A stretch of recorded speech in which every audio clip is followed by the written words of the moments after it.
बिस्मिल्लाह वस्सलातु अला रसूलिल्लाह। माज़्ज़ज़ सामिन व नाज़रीन, कुर्बानी के कुछ ज़रूरी मसाइल इस वीडियो क्लिप के ज़रिए आपसे शेयर करना चाहता हूँ। क्योंकि अय्याम में कुर्बानी नज़दीक हैं, तो उससे पहले इन मसाइल का सीखना जानना हम सब के लिए लाजमी है। कुर्बानी के लिए सबसे पहले कुर्बानी किस पर वाजिब है? तो हर वो मुसलमान आकिल बालिग मुकीम और जो साहिब निसाब हो, उसके ऊपर अय्याम नहर में कुर्बानी देना वाजिब है। अब साहिब निसाब किसको कहते हैं, इसकी थोड़ी सी तफसील है। सबसे पहले इसमें 5 चीज़ें देखी जाती हैं। पहली चीज़ है सोना। सोना अगर सिर्फ सोना है और कोई चीज़ उसके साथ नहीं है तो 7.5 तोले होना चाहिए।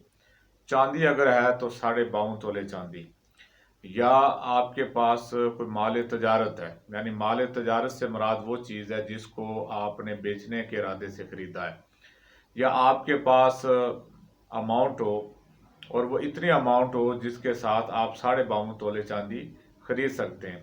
या आपकी ज़रूरियात से ज़ायद कोई चीज़ आपके पास है, यानी ज़रूरियात से ज़ायद चीज़ से मुराद यह है कि वो चीज़ जो पूरा साल आपके इस्तेमाल के अंदर ना रही हो, तो वो चीज़ आपकी ज़रूरत से ज़ायद है। अगर उस चीज़ को आप फ़रोख्त करते हैं तो उसके जो पैसे आपको मिलें उनके साथ अगर 52.5 तोले चांदी खरीदी जा सकती है तो आप साहिब निसाब हैं। कुर्बानी के अय्याम नहर में आपके ऊपर कुर्बानी करना वाजिब है। अब कुर्बानी के हवाले से कुछ लोगों में गलतफहमियाँ पाई जाती हैं मालूमात ना होने की वजह से। एक सबसे बड़ी गलतफहमी यह है कि हमारे यहाँ देहातों के अंदर बिलखुसूस ये समझा जाता है कि एक बकरा सारे घर वालों के लिए काफ़ी है। यानी वो एक बकरा लाते हैं और कहते हैं कि ये हमारी सारी फैमिली की तरफ से ये एक बकरा है। तो एक बकरा, उसमें आप दूसरे किसी को शरीक नहीं कर सकते। अगर आपने बकरा कुर्बान करना है तो वो एक बंदे की तरफ से होगा।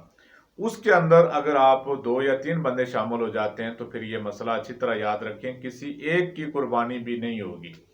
इसी तरह एक और चीज़ है, हमारे यहाँ देहातों में ज़्यादातर इस तरह होता है, लोग ये कहते हैं कि ये कुर्बानी मेरी बेटी की तरफ से है, ये छोटे बेटे की तरफ से है, इस साल वालिद साहब की तरफ से है, इस साल वालदा साहिबा की तरफ से है और इस साल मेरी तरफ से है। यानी एक पूरा राउंड चलाया जाता है कि इस साल फलां की तरफ से देंगे, इस साल फलां की तरफ से। तो याद रखें कि कुर्बानी हर जो जो शराइत मैंने बयान की हैं जिसके अंदर पाई जाएं उस बंदे के ऊपर कुर्बानी देना वाजिब है।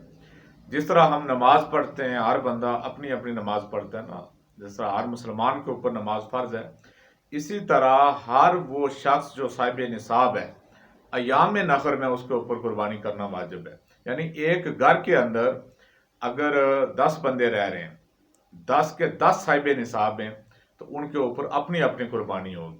4 भाई हैं तो 4 भाई अगर साहिब निसाब हैं तो चारों अपनी अपनी कुर्बानी देंगे। ये नहीं कि इस साल एक की तरफ से होगी और अगले साल दूसरी की तरफ से होगी। तो जो साहिब निसाब है उसके लिए ज़रूरी है कि वो अपनी कुर्बानी दे। तो उसके बाद आप किसी दूसरे की तरफ से भाई की तरफ से देना चाहते हैं या वालिद साहब की तरफ से देना चाहते हैं तो अपनी कुर्बानी, अपना वाजिब आपने अदा कर लिया है। आप किसी और की तरफ से देना चाहते हैं तो आप शौक से दें, बहुत अच्छी बात है, लेकिन सबसे पहले आपने अपनी कुर्बानी देनी है। उसके बाद यह है कि अक्सर दोस्त ये पूछते हैं कि फौज शुदगान की तरफ से कोई अजीज फौत हो गया तो उसकी तरफ से कुर्बानी देना चाहते हैं। तो ये भी एक बहुत बड़ी गलतफहमी पाई जाती है। लोग समझते हैं कि 7 कुर्बानियां मैंने दे ली हैं, यानी ये समझते हैं कि 7 साल मैंने कुर्बानी दी है, अब 8वीं कुर्बानी मैं किसी फौजशुदा की तरफ से देना चाहता हूँ। तो ऐसा इस्लाम में कोई तसव्वुर नहीं है कि 7 के बाद आपने किसी और की तरफ से देनी है 7 कुर्बानियाँ पूरी करके। बात यह है कि आपके ऊपर अगर हर साल कुर्बानी वाजिब है तो हर साल आपने अपनी देनी है। हाँ, फौजशुदा की तरफ से आप देना चाहते हैं तो पहले अपनी कुर्बानी दें, अपना वाजिब अदा करें। उसके बाद अगर अल्लाह ने आपको तौफीक दी है, अल्लाह ने आपको इस्तिताअत दी है, आप एक और जानवर खरीद के उसको नफली कुर्बानी के तौर पर ज़िबा करें और उसका सवाब इसाले सवाब के तौर पर आप किसी और की तरफ से कुर्बानी देना चाहते हैं फौजशुदा की तरफ से तो आप दे सकते हैं, लेकिन उसके लिए ज़रूरी है कि पहले आप अपनी कुर्बानी दें। और फिर एक और चीज़ जो लोग ये समझते हैं कि कुर्बानी के जो शुराका हैं बड़े जानवर के, اس میں 3 5 یا 7 ہو سکتے ہیں، یعنی جفت اور طاق کا جو مسئلہ عوام نے نکالا ہے کہ طاق تو ہو سکتا ہے جفت نہیں ہو سکتا، تو ایسی کوئی بات نہیں ہے۔